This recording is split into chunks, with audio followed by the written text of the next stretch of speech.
Wow, Mommy, these are lots of dishes. I know, it's like we're having a big baptism service, hey? What's a baptism? Well. Why don't we ask Uncle Gavin, don't you think? Because, in fact, our Bible story today is about baptism. Well, boys and girls, I'm so glad you've joined us. You see, Ryan and me are washing dishes here. Anyway, let's go hear what Uncle Gavin has to teach us about baptism, and then we'll listen to the Bible story today, which is about baptism. Girls, so good to be with you this morning, and I just want to share a little bit about baptism and what it means and why do we do it. So the first thing we need to know is once we invite Jesus into our lives, that he comes and lives with us, he begins to change us from the inside, and he begins to highlight things that we need to change in our lives, and that really takes a process that we do our whole lives. But a way we can do it that everyone can see it, and that our family and our friends and people that are close to us can see it, is we come into baptism.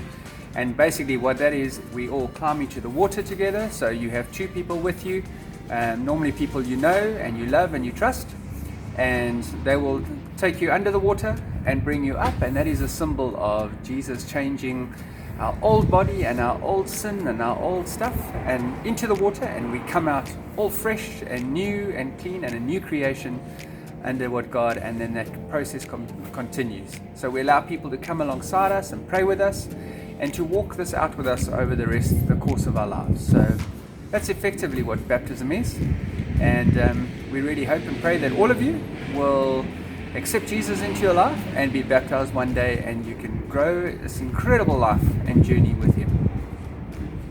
John the Baptist lived in the wilderness, far away from his city. His clothes were made out of camel's hair, and his belt was made of leather. When John was hungry, he ate locusts and wild honey. John began telling people, "Repent and be baptized. God's kingdom is coming. It is almost here." "Who are you?" the people asked. John said, "I am not the Messiah." Many years before John was born, Isaiah the prophet said, "Someone is shouting in the wilderness. He says, 'Get ready for the Lord, make way for him.'" Isaiah had been talking about John. John had a very important job. He was supposed to get people ready for Jesus, the Messiah God promised. People listened to John, and they started to repent.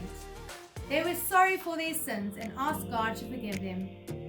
Then John baptized them in the Jordan River. John said, "Someone greater than me is coming. I'm not good enough to even untie his sandals. I baptize you with water, but he will baptize you with God's Spirit." Now Jesus was in the land of Galilee. He went to see John the Baptist at the Jordan River. Jesus asked John to baptize him. John was surprised. He didn't think he should baptize Jesus. John said, "I need you to baptize me. Why do you want me to baptize you?" John only baptized people who were sorry for their sins. Jesus never sinned. Jesus said, "Let me be baptized. God says this is the right thing to do." So John baptized Jesus. When Jesus came up from the water, the sky opened, and Jesus saw God's Spirit coming down on him like a dove. Then God's voice came from heaven. "This is my son," the voice said. "I love him, and I'm very happy with him." Wow, that's quite interesting, hey, that Jesus asked John to baptize him. What I found so interesting was that Jesus never did anything wrong, and yet he still wanted to be baptized, because he wanted to be baptized like everybody else to show them how it should be done. So that is why Jesus was baptized, because people who love Jesus should be baptized. It's an outward show of what's going on inside your heart, just like Uncle Gavin explained us. And what baptism reminds us is that Jesus, he died and then he came back to life. And in the same way, our old self kind of dies and we take on a new self. It's kind of like not in real life, but kind of like in our hearts.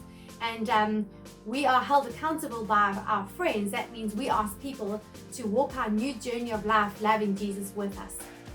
So the one thing that John did is he taught the people a really important verse. And so what I thought would be good is if we learn that verse that John taught his friends, that would help them on their journey with Jesus.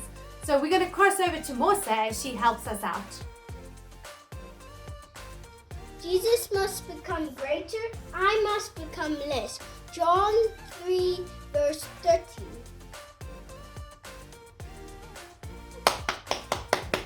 Thanks, Morsa, for that. So as we wrap up today, there are two things I'd like us to remember. The first thing is this: it's so important that Jesus is our number one. And the second thing is, baptism shows everybody else that Jesus is our number one.